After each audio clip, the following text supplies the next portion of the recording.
Excitement always stalks a crowd when there's an AFC Central Division contender in the neighborhood. Last Sunday, the Houston Oilers dropped in on the Chicago Bears, and they immediately sent Earl Campbell, number 34, on his rounds.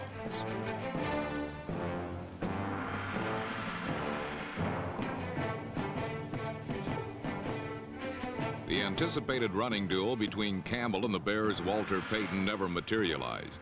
Campbell amassed over 200 yards rushing for the third time this season, while Payton's total of 60 gave him 2 more than Vince Evans gained on a single second-half carry.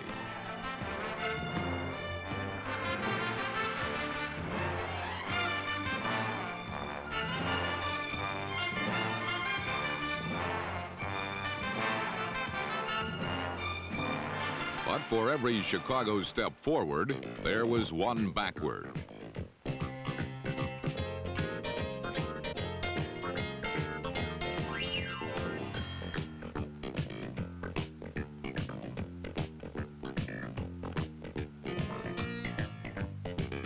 The game's only touchdown came when Houston set up for a field goal. But number 45, Tim Wilson, had a more earthbound route planned for the ball.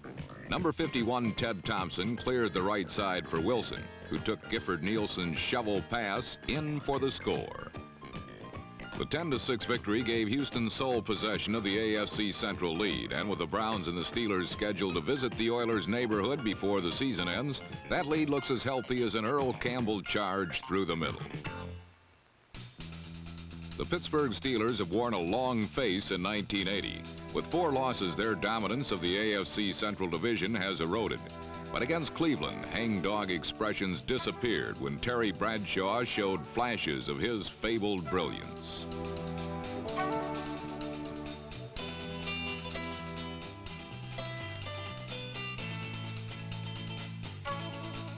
A touchdown pass to Jim Smith recalled the Bradshaw of old. But it wasn't long before the Terry of recent weeks appeared.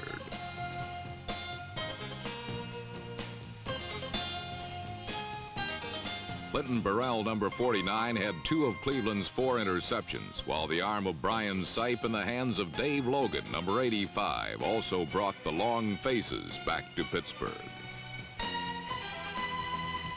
The Sipe-Logan connection enhanced the Browns' quest for a 6th consecutive victory and their first ever win at Three Rivers. In the second half, however, Sipe's receivers found themselves draped by a steel curtain.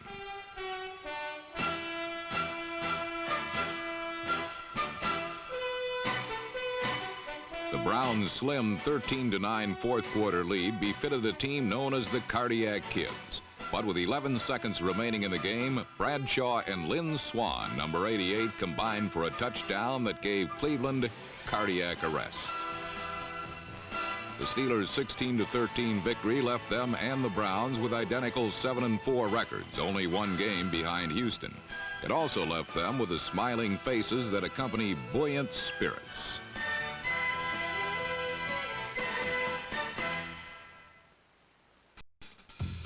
In Cincinnati, the Bengals faced the AFC Eastern Division leading Buffalo Bills and continued their long, hard plunge into the abyss of the AFC Central cellar.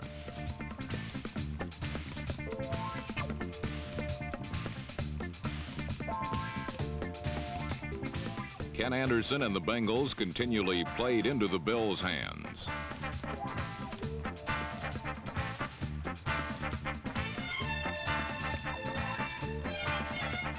An interception by Charles Romes, number 26, shut down 1 Bengal drive, while Cincinnati was unable to shut down elusive Joe Ferguson, who has been sacked but 10 times this season.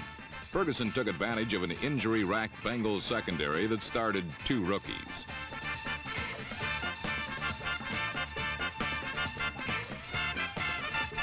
A touchdown pass to Jerry Butler, number 80, would prove to be the only score that Buffalo needed. But their ball control offense eventually helped them to another. Running chores for the afternoon were delegated to 5 different ball carriers, including Curtis Brown, number 47.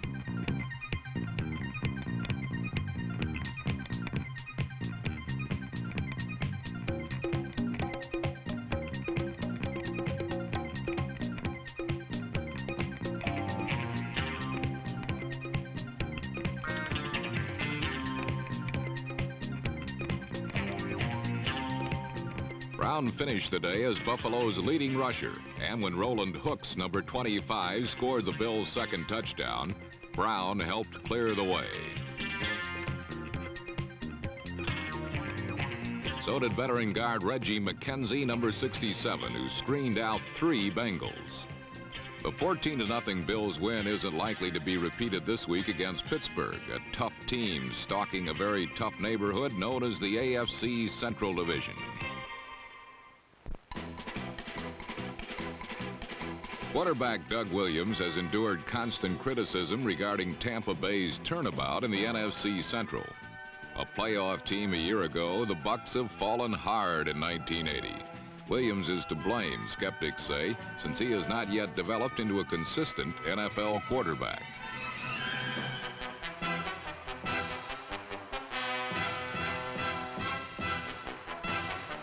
But in Week 11, Williams wrote his name alongside Van Brocklin, Tittle, and Namath.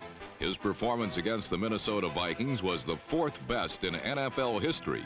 30 completions, 486 yards, and 4 touchdowns.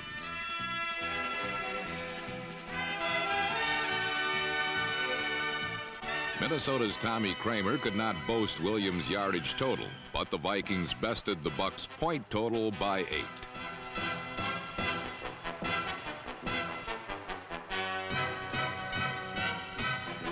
Kramer teamed with number 85 wide receiver Sammy White for 120 yards and a touchdown, while Viking running backs added 3 more for a 38-30 Minnesota win and a piece of first place in the NFC Central. A lead they share with the fading Detroit Lions. The P stands for points, and 9 is all the Lions have scored in the past 2 weeks. The Baltimore Colts took the opening kickoff 70 yards, ending the drive with the only touchdown of the day by Curtis Dickey, number 27. The 10-9 Baltimore win eased the Colts into playoff contention at 6-5, a record matched by another breed of horse out west, the Denver Broncos. Hospitalized the day before with stomach flu, Bronco quarterback Craig Morton struggled with the side effects and offered the New York Jets an opportunity to take an early lead, which they accepted.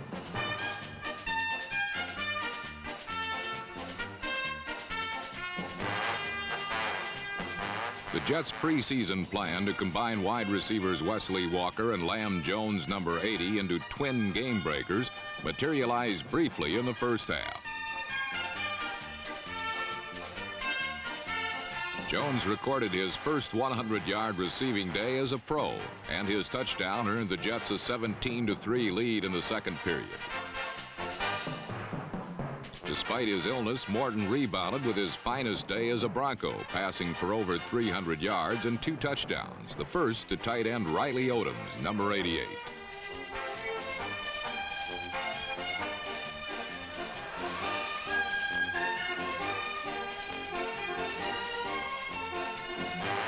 Morton's 16 years in the NFL have left him somewhat less than graceful, but he beat the Jets' pass rush often enough to locate Rob Lytle, number 41, for 33 yards and rally the Broncos to a pair of fourth-period touchdowns, including the game winner to number 80, Rick Upchurch.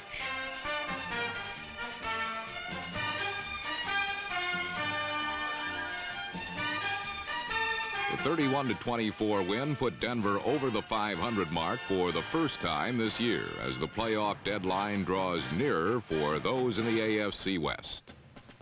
For Charger head coach Don Coryell, his scheduled arrival in first place has come and gone as San Diego finds itself a full game behind division-leading Oakland.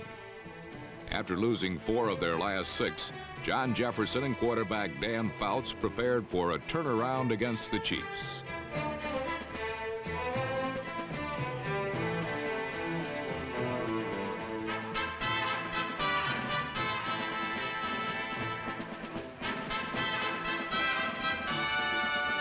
But Charlie Joyner, number 18, Jefferson, and Kellen Winslow all were denied access to the end zone by an eager Kansas City secondary. This marked the first game this season that Fouts has failed to throw a touchdown pass. Kansas City capitalized and gained a 7-0 lead in the first quarter. Tony Reed, number 32, took a Steve Fuller pass into a crowd for 30 yards, while Fuller avoided a crowd altogether, including his own blockers, to register the Chiefs' first and last touchdown of the day. With its passing game minimized and with backs John Cappelletti and Chuck Muncie injured, San Diego adapted to the shortage with Mike Thomas, number 22, who ran up 109 yards and 2 touchdowns, and with Clarence Williams, number 40, whose 8-yard run finalized Charger scoring.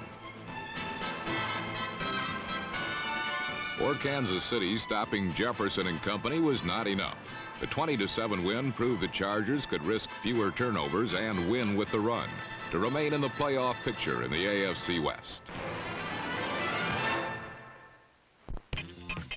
Before the start of the 1980 season, the Green Bay Packers were thought of as the most woeful lot in the entire NFL, and to have predicted the Pack as contenders for the NFC Central would have been laughable. This year, Green Bay has proven that they are no joke. The once sluggish Packer offense is now a well-balanced attack, anchored by the achievements of quarterback Lynn Dickey, who has been throwing touchdowns with precision. Like his team, Dickey had been written off by many, but has surprised everyone with his remarkable ability to find gifted receivers like number 80, James Lofton. Dickey has averaged nearly 300 yards passing over the last 6 games and has prodded the Packer defense to provide the big play. Here, Ezra Johnson, number 90, used a quick outside move to defeat his blocker and blindside giant quarterback Phil Simms.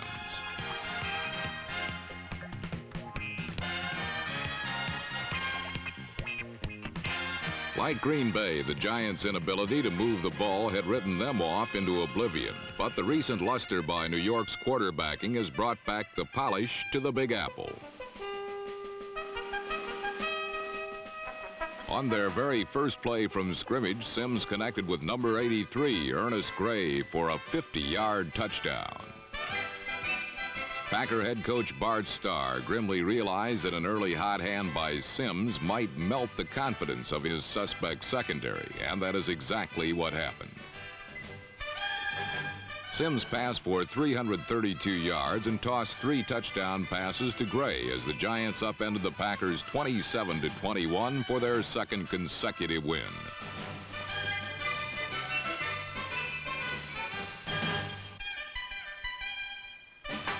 But as the Giants are enjoying a mid-season resurrection, the San Francisco 49ers have been sleepwalking after their early season flourish.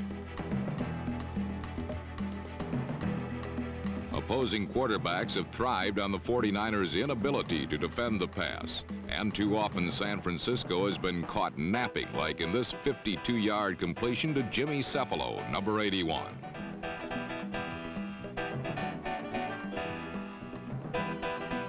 Two weeks ago, the Dolphins sported the sleepiest offense in the NFL, but the rapid improvement of rookie quarterback Dave Woodley has brought players like Nat Moore back into the offensive focus.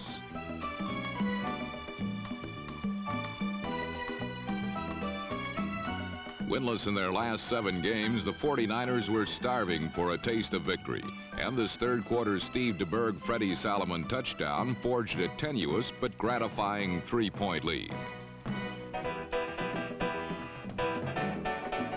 But San Francisco's dismal 29-yard rushing attack denied them valuable ball control and enabled Woodley to set up one more strike, a touchdown to Tony Nathan, and settle the score at 17-13.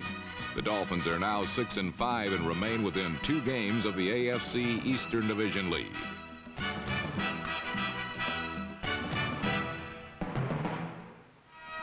Such late-season showdowns are not a matter of concern for the Philadelphia Eagles, a team which possesses a commanding 2-game lead in the NFC East. Every week, the Eagles set out to hammer the opposition, and last week it was the Redskins' turn to get nailed.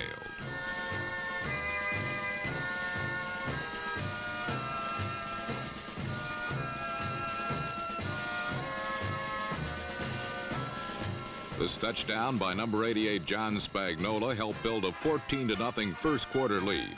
And it was enough for the NFL's #1 defense and number 43 Roynell Young to keep the game out of reach.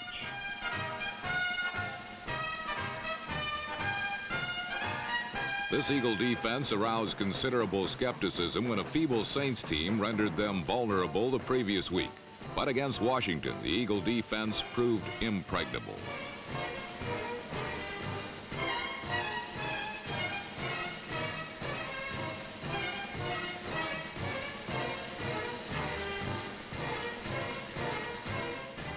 Linebacker Jerry Robinson's 59-yard fumble recovery capped a 24-0 victory, the Eagles' second shutout of the 1980 season.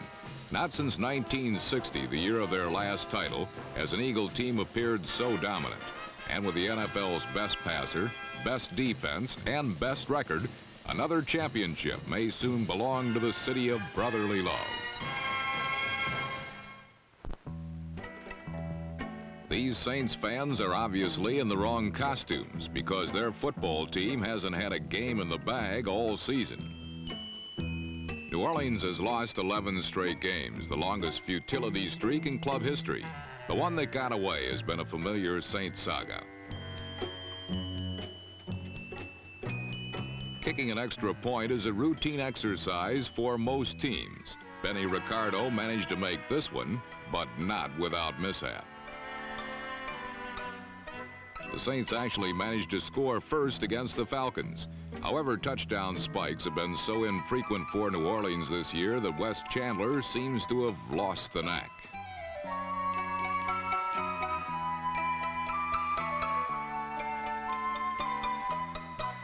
The Falcons merely added to the Saints' woes with Steve Bartkowski throwing for 3 touchdowns, including this 47-yarder to Alfred Jackson. Atlanta's 31-13 win kept them atop the NFC West, 1 game ahead of the perennial division winners, the Los Angeles Rams. The Falcons are determined to flag any hopes the Rams might harbor of winning their 8th straight division title. Meanwhile, in New England, the Patriots were dealing with Los Angeles more directly.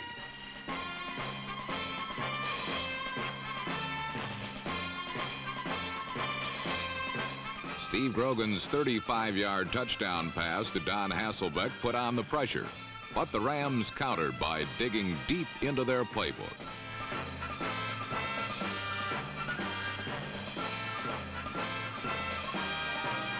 This 44-yard flea flicker to Preston Denard set up the winning touchdown as Los Angeles defeated New England 17-14.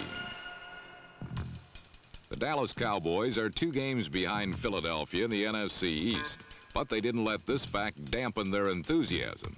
The Cowboys customarily rain on their opponents' parades, and to keep pace with the Eagles, they would have to submerge the Cardinals. But instead, early in the game, it was the Cowboys who got washed up on the beach by the Big Red defense.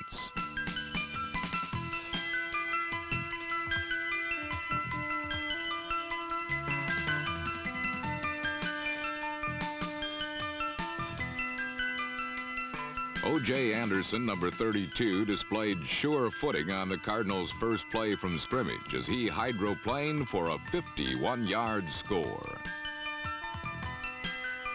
Anderson ran for 100 yards to become the NFL's 4th leading rusher this season.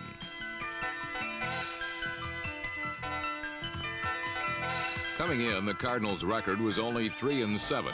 However, they had dealt the Eagles their only loss and nearly beaten the Cowboys in St. Louis. Another Cardinal unaffected by the elements was Mel Gray, who left several Cowboys in his wake on this 69-yard touchdown. NFL defensive backs agree that when Mel's even, he's leaving. Gray has now caught at least 1 pass in 100 straight games.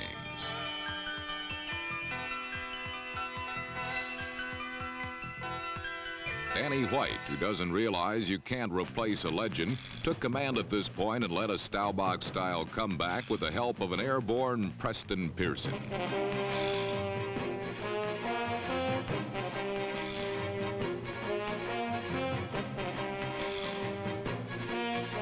White threw for 3 touchdowns and nearly 300 yards to solidify his position among the league's top quarterbacks. Danny White has already thrown 21 touchdown passes with 5 games to go. Having been Roger Staubach's understudy for 4 seasons, he has now moved to center stage in Big D. Tony the Thrill Hill lived up to his billing by latching onto this 58-yard heave from White. Hill caught 7 passes for 126 yards in this game and appears certain to become a 1,000-yard receiver for the 2nd year in a row. It was appropriate that Drew Pearson should score the touchdown that put Dallas ahead for good. He has been making the clutch catches for America's team since Moby Dick was a guppy. This catch helped Pearson replace Bob Hayes as the all-time Cowboy receiver. The win gave Dallas an 8-3 record and a probable playoff spot as the NFC wild card team. In their last wild card year, 1975, they barely lost to the Steelers in the Super Bowl. The hottest question around Dallas these days is not who shot JR, but where can I get Super Bowl tickets?